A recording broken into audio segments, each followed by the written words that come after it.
Rescuing relics. Have you ever wondered where museums find the treasures and relics on display? Government-sponsored museums often acquire their pieces under laws designed to protect a country's historical artifacts. But not all museums are run by governments. Some are the creation of private collectors who want to share their passion with the public. In China, private museums have become increasingly popular since the 1990s. Though often small, these museums allow visitors to see works and relics that cannot be found anywhere else.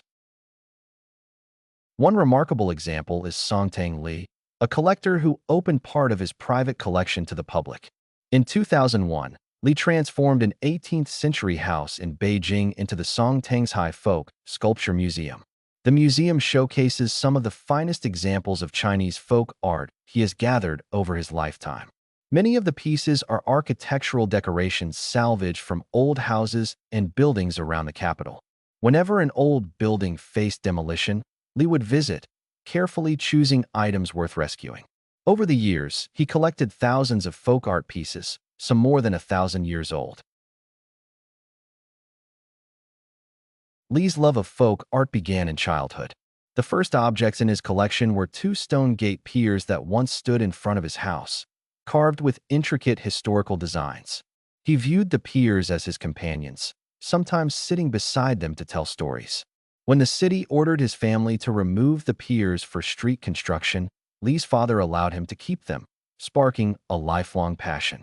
From that moment on, Li began visiting demolition sites, rescuing sculptures and decorative architectural elements whenever possible.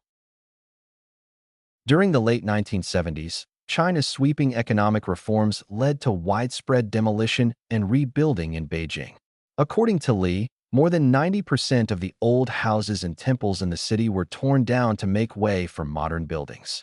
Thanks to Li's efforts, however, a portion of Beijing's architectural heritage has survived. Today, visitors to the Songtang Li Folk Sculpture Museum can admire the relics Li saved. Each piece shows the history, skill, and dedication of a collector determined to preserve the past.